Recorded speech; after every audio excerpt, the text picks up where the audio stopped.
Shalom sahabat setia renungan pagi Warta Insan berpengharapan yang terkasih dalam Tuhan Yesus Kristus. Selamat pagi, selamat berjumpa kembali dalam Renungan Kristen pada pagi hari ini. Salam sejahtera saya ucapkan bagi sahabat semua dimanapun berada. Kiranya damai dan sukacita dari Roh Kudus senantiasa melimpah di dalam hati dan kehidupan sahabat sekalian. Sebelum kita mendengarkan renungan firman Tuhan pada pagi hari ini, mari sama-sama kita berdoa. Bapa kami yang ada dalam kerajaan sorga, Bapa di dalam Tuhan Yesus Kristus Tuhan dan Juru Selamat kami, Bapa yang sungguh amat baik dalam kehidupan kami bersyukur kepadamu ya Tuhan atas berkat kemurahan Tuhan dalam kehidupan kami. Terima kasih sudah menjaga dan melindungi kami sepanjang tidur malam kami, sehingga kami boleh bangun kembali pada pagi hari ini, dengan kesehatan dan kekuatan yang baru dan diberkati oleh Tuhan. Semuanya karena kasih dan kemurahan-Mu ya Bapa. Ya Bapa, saat ini kami mau mendengarkan sabda firman-Mu. Berfirmanlah kepada kami ya Tuhan, urapilah kami dan jamalah hati kami, berilah kami hikmat-Mu agar kami dapat mengerti dan taat melakukan kehendak-Mu. Di dalam nama Tuhan Yesus Kristus, firman yang hidup kami berdoa. Haleluya. Amin. Sahabat yang baik hati, ayat renungan kita pada pagi hari ini terdapat di dalam kitab Ibrani pasalnya yang ke-13 ayatnya yang ke-9 yang berkata demikian. Janganlah kamu disesatkan oleh berbagai-bagai ajaran asing, sebab yang baik ialah bahwa hati kamu diperkuat dengan kasih karunia dan bukan dengan pelbagai makanan yang tidak memberi faedah kepada mereka yang menuruti aturan-aturan makanan macam itu. Demikian firman Tuhan. Judul renungan kita pada pagi hari ini adalah Jangan Sesat. Sahabat setia renungan pagi Warta Insan berpengharapan yang terkasih dalam Tuhan Yesus Kristus, himbauan agar kita menjaga diri dan waspada supaya kita tidak disesatkan dengan aneka rupa ajaran menunjukkan bahwa di dunia ini banyak sekali bentuk ajaran. Ada ajaran yang sehat tetapi juga ada ajaran yang sesat. Ada ajaran yang benar dan ada juga ajaran yang tidak benar. Jika kita andaikan ajaran itu sebagai sebuah barang jualan, seringkali kita tidak bisa memastikan barang mana yang asli dan barang mana yang palsu. Keduanya sangat membingungkan kita karena kemasan ajarannya sama, namun sulit untuk dibedakan muatannya. Takaran isinya pun terkadang membingungkan, sebab yang palsu terkadang lebih menarik. Daya tariknya bisa bermacam-macam, karena lebih murah harganya dan mungkin rasanya sulit untuk dibedakan dengan yang asli. Begitu pula dengan beraneka rupa ajaran tentang kehidupan ini. Banyak sekali tawaran ajaran yang menggoda dan bisa saja membuat kita jatuh tanpa disadari, yang membuat kita sudah masuk ke dalam pencobaan. Misalkan kita ke gereja dan mendengarkan khotbah yang disampaikan oleh pendeta di gereja, kemudian kita mendengarkan khotbah dari pendeta lain yang mungkin saja berbeda pengajarannya, maka hal ini bisa saja membuat kita menjadi bimbang.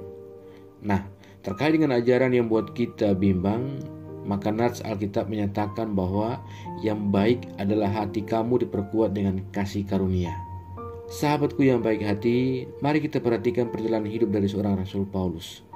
Dahulu ajaran dan pemahamannya bersumber dari hukum Taurat dengan berbagai aturan. Kemudian seketika dia sentuh mata sanubarinya oleh Yesus Kristus, maka Paulus merasakan serta mengalami besarnya kuasa cinta kasih Tuhan yang besar terhadap dirinya. Saulus kemudian bertobat dan menjadi Paulus. Yesus baginya adalah pribadi yang memberi kasih karunia, karena melalui Yesus Allah telah membenarkannya. Yesus adalah kasih karunia baginya yang membuat Paulus sadar bahwa pengetahuan, keyakinan, ajaran apapun sama sekali tidak bermakna baginya jika tanpa kasih. Sahabatku yang baik hati, bergumul menghadapi berbagai-bagai ajaran sesat merupakan bagian dari seni dan warna kehidupan orang percaya. Betapa tidak, di tengah dunia yang telah tersesat, dalam kedaulatannya Allah memanggil orang-orang yang mendapat kasih karunia-Nya untuk hidup di dalam kebenaran dan kehendak-Nya.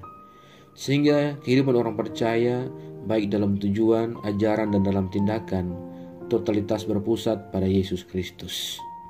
Di dalam menjalani kehidupan yang telah ditebus dan diperbarui oleh karya Kristus, maka orang percaya terus-menerus diperhadapkan dengan berbagai tantangan, seperti ajaran-ajaran yang tidak seturut dengan kebenaran firman Allah. Perihal menghadapi ajaran yang sesat dialami oleh orang percaya pada zaman mula-mula.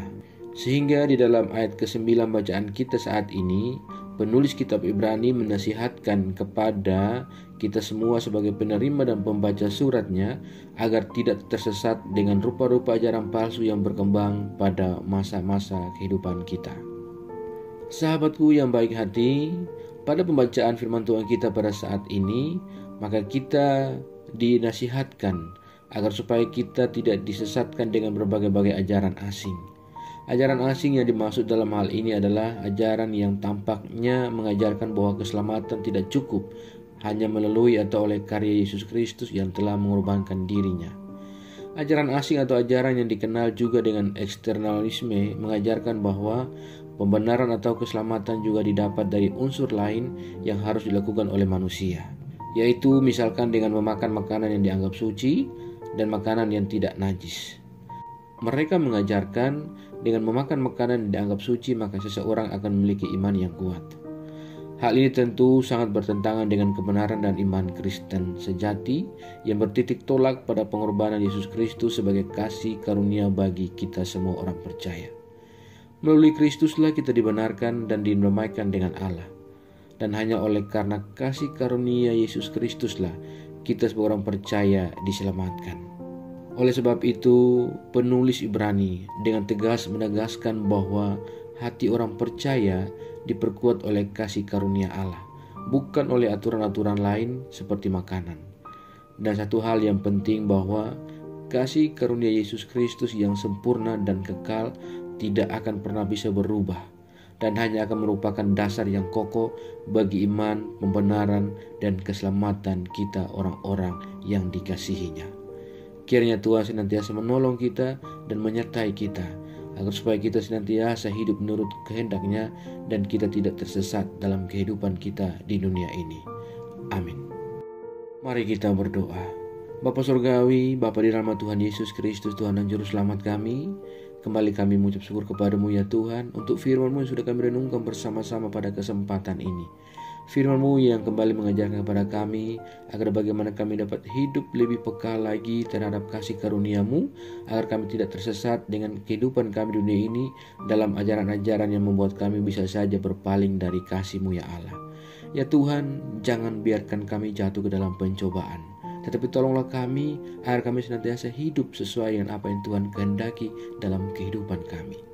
Ajarlah kami ya Tuhan agar kami senantiasa setia dalam iman kami kepadamu dan kami tidak terpengaruh dengan kehidupan buruk dari dunia ini, melainkan kami sungguh-sungguh percaya dan beriman kepadamu ya Tuhan. Ya Roh Kudus, kuatkanlah kami dan tuntunlah kami agar kami selalu ada di jalan kebenaran firman-Mu. Berkatilah kami di sepanjang hari ini dalam segala tugas, aktivitas, dan setiap usaha-usaha kami. Pimpinlah dan bimbinglah kami ya Tuhan agar semua yang kami kerjakan di hari ini boleh menyenangkan dan memuliakan hati-Mu ya Bapa. Ya Tuhan, saat ini hamba kembali berdoa untuk setiap kami yang sedang mengikuti renungan di pagi ini. Tuhan memberkati kami, Tuhan menolong kami, dan Tuhan melindungi kami. Kami yang saat ini sedang bergumul dengan sakit penyakit untuk sebuah kesembuhan, kiranya Tuhan menjamah dan menyembuhkan kami. Kami yang sedang bergumul dengan setiap pendidikan yang kami tempuh, Tuhan menolong kami dan berikan kami jalan keluar. Ya Tuhan, kami yang bergumul dengan sebuah pekerjaan, Tuhan menolong kami agar kami dapat memiliki pekerjaan dan melanjutkan kehidupan yang Allah anugerahkan kepada kami. Terima kasih ya Bapa di surga, kami yang lemah Tuhan kuatkan, kami yang sakit Tuhan sembuhkan dan pulihkan, kami yang dalam keadaan bersedih dan bersusah hati ya Tuhan, hiburkanlah kami secukupnya dengan penghiburan dan kekuatan yang berasal daripada Engkau. Terima kasih ya Bapa, kami yang saat ini dalam keterpurukan kehidupan kami, oleh karena kami jauh daripada jalan-Mu. Ya Tuhan, ulurkan tangan pengasihan-Mu, jamahlah kami dan bawalah kami kembali ke dalam jalan kebenaran firman-Mu. Ya Tuhan, saat ini kami juga berdoa bagi bangsa dan negara kami Indonesia tercinta. Tuhan kiranya memberkati bangsa kami, Tuhan menolong para pemimpin-pemimpin bangsa kami, Bapak Presiden Jokowi bersama dengan seluruh jajarannya, seluruh pihak-pihak keamanan, para bapak polisi, TNI, Tuhan, Engkau berkati mereka semua.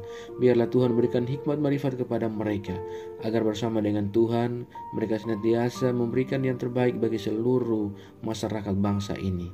Dan biarlah damai sejahtera Allah senantiasa ada bagi bangsa kami Indonesia. Terima kasih Tuhan Yesus yang baik. Kami juga berdoa bagi seluruh gereja-gereja Tuhan yang ada di seluruh muka bumi ini.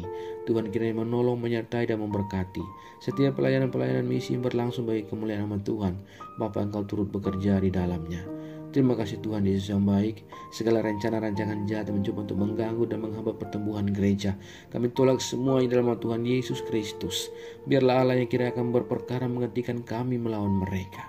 Ya Bapa di surga, ya Tuhan Yesus yang baik, perlengkapi kami semua para hamba-hamba-Mu dan umat-Mu dengan hikmat marifat daripada Engkau, dan teguhkanlah iman kami ya Allah, agar kami tetap teguh dan tidak goyah dalam menghadapi seluruh kehidupan kami di dunia ini. Ya Tuhan Yesus yang baik, jauhkanlah kami semua dari segala mara bahaya. Kami percayakan segala hidup dan pergumulan kami ke dalam tangan kuasa dan pengasihan-Mu. Kami yakin dan percaya Engkau Tuhan yang baik akan senantiasa memimpin kami ke dalam segala rencana-Mu yang indah dalam kehidupan kami. Di dalam nama Tuhan Yesus Kristus, kami sudah berdoa dan mengucap syukur kepada Bapa di sorga. Ya Tuhan, di dalam pengasihan-Mu kami memohon, dengarkanlah doa kami. Peliharalah kami semua dalam kasih Tuhan kami Yesus Kristus. Dia adalah Tuhan dan Juru Selamat kami, yang telah mengajarkan kami doa agung yang sempurna. Kami ucapkan secara bersama-sama. Bapa kami yang di sorga, dikuduskanlah nama-Mu, datanglah kerajaan-Mu, jadilah kehendak-Mu di bumi seperti di sorga. Berikanlah kami pada hari ini makanan kami yang secukupnya, dan ampunilah kami akan kesalahan kami, seperti kami juga mengampuni orang yang bersalah kepada kami. Dan janganlah bawa kami ke dalam pencobaan, tetapi lepaskanlah kami daripada yang jahat. Karena Engkau mempunyai kerajaan, dan kuasa, dan kemuliaan, sampai selama-lamanya. Arahkanlah seluruh kehidupan kita kepada Tuhan, dan terimalah berkat-Nya. Tuhan memberkati engkau dan melindungi engkau. Tuhan menyinari engkau dengan wajah-Nya yang kudus dan memberikan engkau kasih karunia. Tuhan menghadapkan wajah-Nya kepada engkau dan memberi engkau damai sejahtera. Berkat anugerah dari Bapa Surgawi, cinta kasih karunia dari Tuhan Yesus Kristus, di dalam persekutuan dan penghiburan Roh Kudus, menyertai kita semua dari sekarang ini dan kekal selama-lamanya. Haleluya. Amin.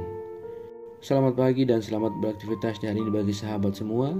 Tuhan Yesus memberkati. Sampai jumpa di renungan berikutnya. Shalom.